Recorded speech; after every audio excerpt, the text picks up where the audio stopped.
Hello, buonasera, buongiorno, sono Giada, sono una naturalista e dato che sono appena stata a Yosemite e vi ho raccontato degli orsi che ho visto, eccetera, eccetera, volevo raccontarvi un attimino della storia di Yosemite e soprattutto perché c'è questa grande possibilità di vedere gli orsi, perché in passato hanno avuto un problema con gli orsi. Allora, questa storia inizia nei primi dell'Ottocento con la corsa all'oro, ovviamente prima nella parte atlantica di quelli che oggi sono gli Stati Uniti e poi pian piano verso ovest e verso la California. Il tutto ha avuto un clou nella California del 1849 in cui sono iniziati diversi scontri con le popolazioni locali da parte soprattutto di Savage, che era questo esploratore, possiamo dire così, un esploratore che appunto inizialmente ha fatto amicizia con due delle tribù indigene presenti nell'area. Poi insomma è stato un po' doppio giochista, i rapporti si sono incrinati, ovviamente stavano colonizzando quella zona, quindi ehm, sappiamo la storia com'è andata. È scoppiata a un certo punto una guerra tra le tribù e Savage. La tribù in questione, quella principale protagonista della storia, era la tribù degli Awenici. Questa tribù ha portato a un certo punto il battaglione guidato da Savage, che si chiamava Battaglione Mariposa, facendogli credere di essere in ritirata, insomma un po' una storia un po' complicata, li ha portati dentro alla valle di Yosemite. Ed è stato così che i primi colonizzatori europei a scoprire, i primi scopritori della valle, sono stati appunto gli uomini di questo battaglione Mariposa. Poi com'è finita la guerra? È finita che ovviamente le tribù si sono dovute arrendere e hanno firmato l'accordo per spostarsi nelle riserve. Fatto sta che da lì in poi questa valle è stata subito utilizzata per il turismo. Infatti questo succede, questa guerra finisce nel 1852, nel 1855 già qualcuno pensa di farci un hotel perché era bellissima, scenografica e si inizia a promuovere il turismo in questo posto. Nel 1864 il presidente Lincoln firma il Yosemite Grant, che praticamente cede la valle di Yosemite e qualche zona circostante allo stato della California con lo scopo di proteggerla, conservarla e favorire il turismo controllato nella zona. Attenzione, questo non è ancora un parco nazionale. Il primo parco nazionale viene istituito nel 1872 dal presidente Grant ed è il parco di Yellowstone. Quello è il primo parco nazionale con la concezione di parco nazionale come la conosciamo. Il parco di Yellowstone invece era semplicemente una, diciamo, zona di conservazione un po' più attiva rispetto alle zone circostanti ad opera dello Stato della California. Dal 1870 al 1880 entra in gioco il primo vero naturalista di questa storia, che è John Muir, che studia la valle di Yosemite e la sua origine glaciale, scrive il primo articolo nel 1871, lo pubblica e inizia così a fare una serie di studi su questa valle lungo 10 anni, finché finalmente Yosemite diventa parco nazionale nel 1890. Nel frattempo John Muir, aiutato anche da altri politici e naturalisti dell'epoca, fonda il Sierra Club, che è un club che si ispira appunto al nome delle montagne su cui è posizionato Yosemite, che si chiamano appunto Sierra, che è sostanzialmente un club di naturalisti, studiosi, attivisti soprattutto. Infatti in tutti questi anni il Sierra Club è il principale oppositore di opere che potrebbero andare a, diciamo, rovinare o a togliere il principale utilizzo di questi parchi, che è appunto la conservazione. Infatti a un certo punto si oppongono a una diga nel parco di Yosemite, ad un'altra nel Grand Canyon, insomma Nella storia, negli ultimi anni dell'Ottocento, questo club, insieme a diversi altri attivisti, sono parecchio attivi appunto per attuare politiche di conservazione molto stringenti, per, diciamo, cercare di mantenere il focus di queste aree protette sulla conservazione e sul turismo, diciamo, sostenibile. Fino al 1916, in cui nasce il National Park Services, e così tutta la concezione di conservazione, poi pian piano ovviamente si aggiungono sempre più parchi nazionali alla lista, e appunto tutta la concezione di conservazione tipica dei parchi naturali, parchi nazionali americani, che è la conservazione di quest'area esattamente com'è, perché ne possano godere tutte le future generazioni. Questa è in breve un po' la storia di Yosemite e degli altri parchi nazionali, e insomma di come si sono più o meno un pochettino formati, super rapida. Un piccolo focus in più su Yosemite e gli orsi, quindi. Innanzitutto Yosemite è il nome che è stato dato da uno dei soldati del battaglione Mariposa a questa valle. Perché gli è stato dato questo nome?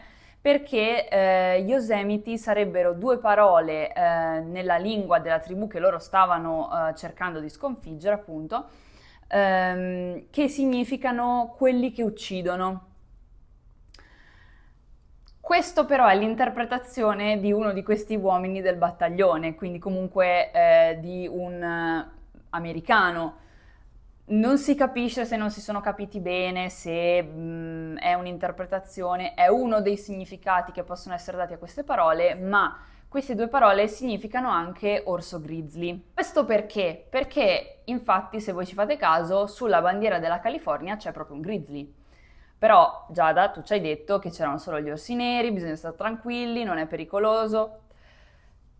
È vero, c'è un orso grizzly sulla bandiera della California perché c'erano i grizzly in California, c'erano circa 10.000 grizzly in California fino al 1925, quando purtroppo è stato ucciso l'ultimo, e sono tutti stati uccisi in questo periodo per la caccia, ovviamente, perché poi sono finiti negli zoo. C'era questa figura di Grizzly Adams, che era questo uomo che andava in giro per la California a fare spettacoli itineranti con diversi grizzly. Insomma, sono stati, diciamo, utilizzati, cacciati fino appunto all'estinzione, e si stima che nel 1925 sia stato ucciso l'ultimo grizzly della California.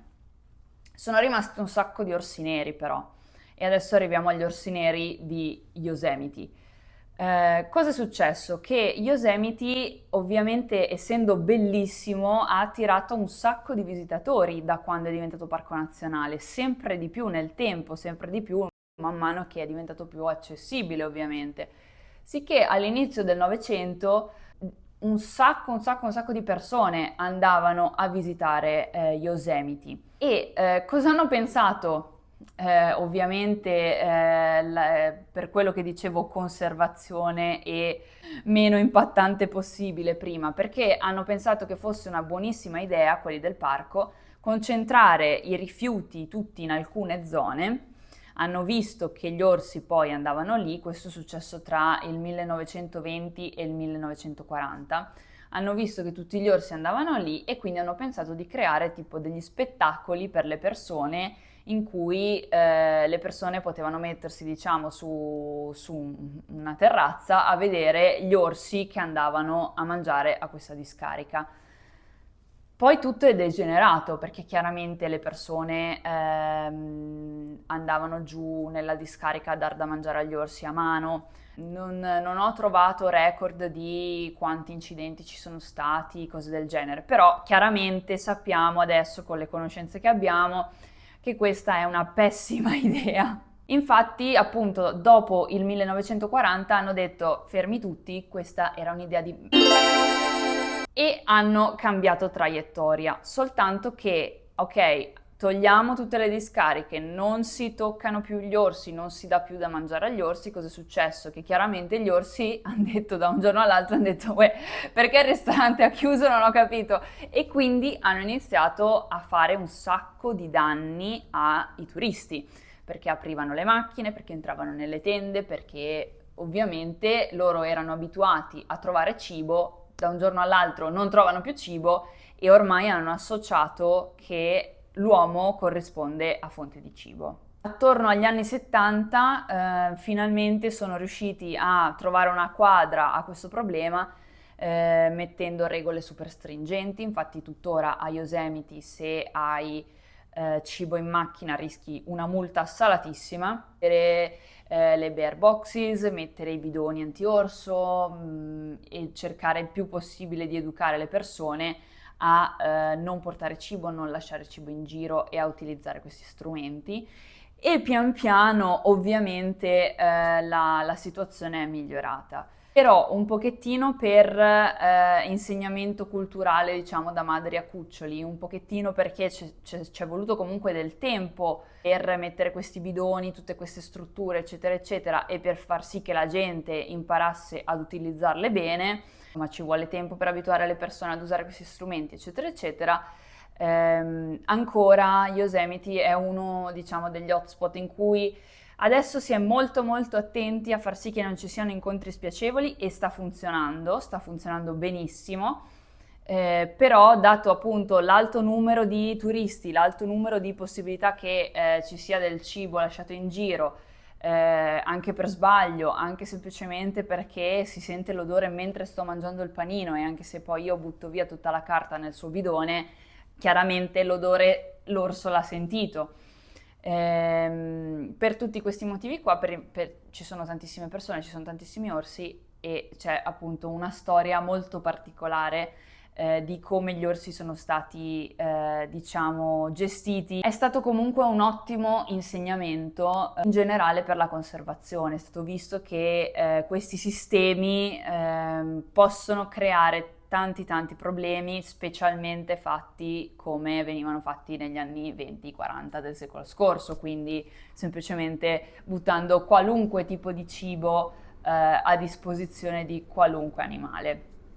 Ovviamente questo, giusto per ricordarlo, oltre che a favorire il fatto che l'orso diventa confidente e si abitua, può anche creare danni ai singoli individui perché tanti individui diversi vorranno andare a mangiare lì, quindi ci sarà competizione, possono scambiarsi malattie, possono venire altre specie che non sono solamente l'orso ma anche volpi, procioni, un sacco di altre specie che si trovano in una zona ristretta in competizione per delle risorse.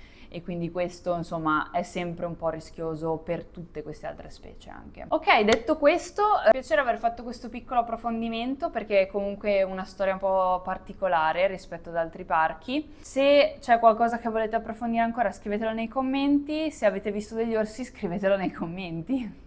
Bye!